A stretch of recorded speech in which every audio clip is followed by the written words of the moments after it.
Okay, so one of the first question I want to ask is, do you believe in God? I do believe in God. Do you believe? Are you a Muslim? I'm Muslim, definitely. Okay. You believe in Jesus? I believe in Jesus. We love Jesus. Okay. So what do you know about Jesus? Jesus is a great man. He's a great man. He's a major prophet in Islam. So, and we respect him, we love him, as same as we appreciate Muhammad, Moses, Noah, and go on. And do you think is any difference, like greatest, no greatest? Like, what do you think about between those Musa or Muhammad or Jesus, or who's the greatest? So in Islam we have like there is like a ranking in prophethood. So you have the major prophet like Jesus, Muhammad, and Moses, and Noah, Abraham. Those are like, because they were tested so hard, that's why they have a higher ranking compared with, for example, Jonah and Jacob, for example, Yes, and so yes. on. So there is two rankings basically. So it's more like a ranking within the group, not necessarily individual. No individual, no. Okay, it's more like within the group. Yeah, like, yeah. Would you say Jesus and Muhammad are in the same rank? And Abraham too, and Moses. Abraham and Moses? Yeah, Okay. are they in the same level of like the hardship that they Yeah. go through to deliver the message? Yeah, I see. Yeah, I so see. that's the difference. Okay, Yeah.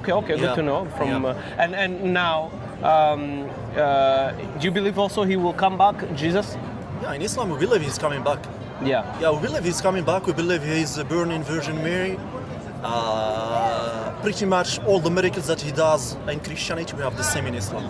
And very quick question you just mentioned. You said that you believe that he was born from the Virgin. Yeah. Why do you think?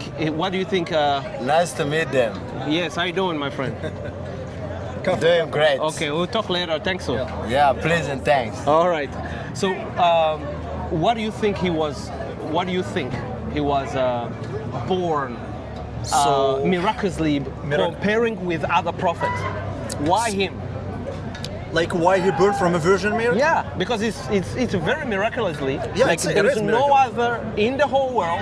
Yeah. Since the world was created, why him? No, so it's just like it's like God basically showing people how powerful He is, and He can bring human to existence without the presence of a father figure. Yeah. Same thing with Adam, for example. He's been created with no father, with no mother. Yeah. Yeah, pretty much. That's the same. That's the difference. Basically, it's basically, if you think about it, like Adam doesn't have a father or mother, That's right. but still he exists. Yeah. Jesus, he exists with a mother without a father. Yes. So I think in Christianity you guys believe as he Son of God, a literal meaning of Son of God. Yeah. For us, he's Son of God, but in figuratively way, not in a meaning. For example, if an old man tells you, "Come here, my son," it doesn't mean you are biologically his son, but Yeah. it's out of respect, out of appreciation, you know. Yeah. That's how we see it in Islam perspective.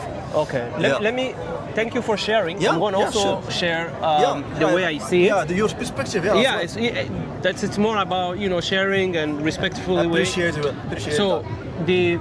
I always tell people there is, of course, Adam, the Yeah. way he was born or he was created. The reason behind it is because he was the first. He was the first human being. True. God had created him out of nowhere. True. Out of his word and out of the Bible say he breathed it into him, he became a man. So that's the reason. Yeah. But why Jesus now? And there has to be also a reason. And the reason is, number one, is because everyone on earth was born through Adam. We are descendant of Adam, Okay. right? He's the Okay. first in Yeah. the humanity. Everybody was coming from him, It's come from Adam. except Jesus. Jesus was not a descendant, a direct descendant. He never received that nature of Adam. And the nature that we receive from Adam, it is a sinful nature. We become sinful because of Adam, right? That's actually a good perspective to see it. Because- That's a big difference. The only difference I see in your perspective is we cannot inherit what our forefathers did. For example, if for example Genetically, yes, you can. For example, not genetically, but even figuratively. Like for example, if God forbid, if my grandfather, for example, was a bad person, he was a killer, Yeah. and he ran away with it.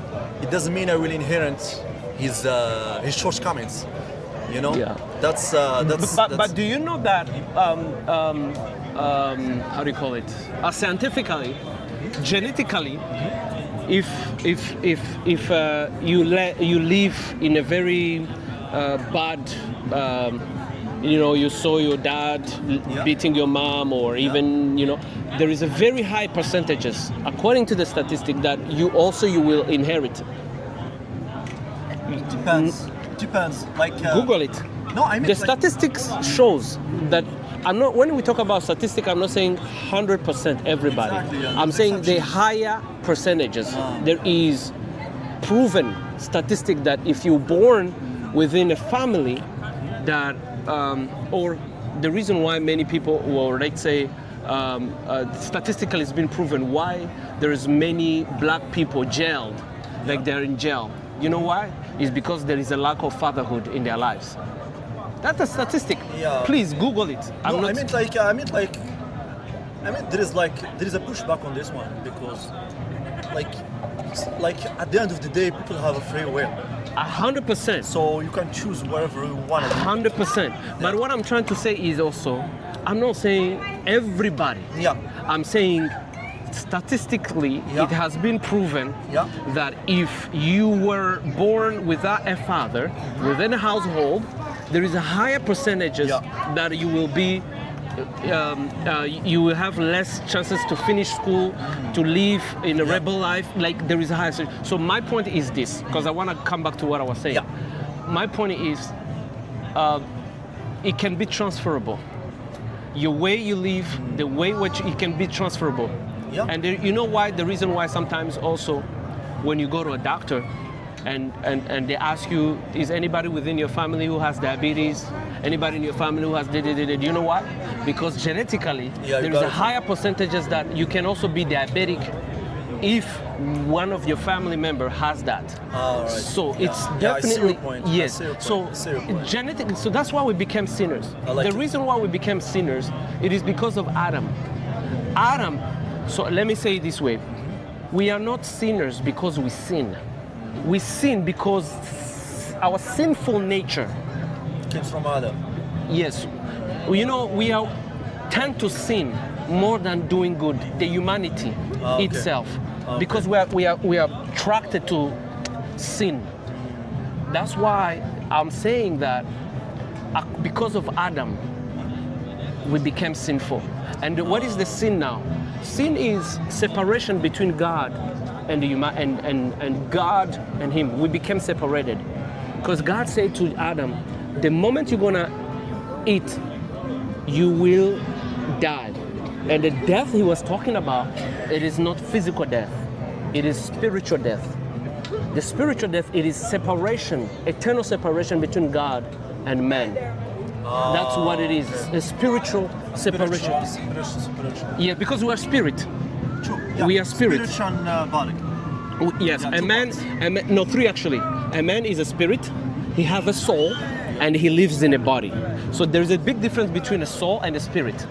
So the spirit, it's in your Quran, it says spirit is God breathing into him.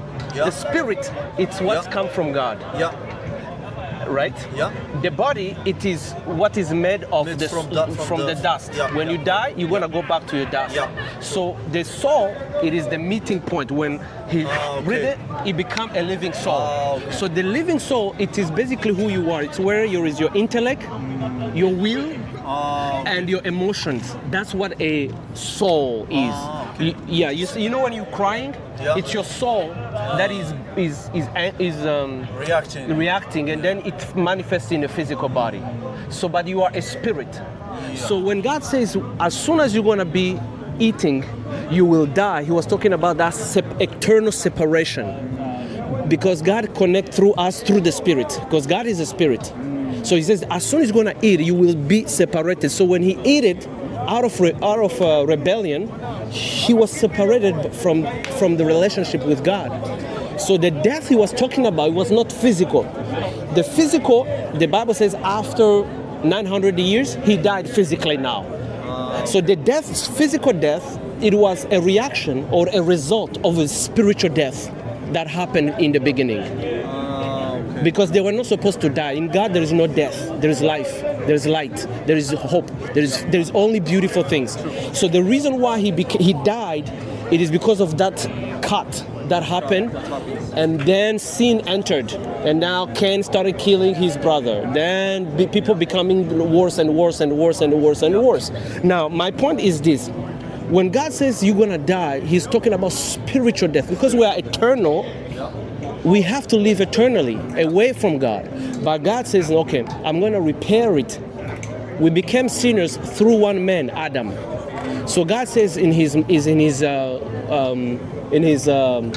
wisdom, I'm going to be able to repair a relationship, but the way I'm going to do it, I'm going to bring another man who's going to represent another Adam, but that person will not have a sinful nature. Because the sinful nature was Adam, the first Adam. But the second one, it will not be Adam. He will look like us, but he will not inherit the sinful of Adam. Which is Jesus. Jesus, when he came, he was like a man. He behaved like he was totally like a man, but he did not have a sinful nature. So that's why we believe he accepted, he died on the cross because he paid that price. What do I mean by paying the price? He's the one. No, don't worry. Don't worry. We will not put it. We will even cut you like in the. No, my family. No, don't worry.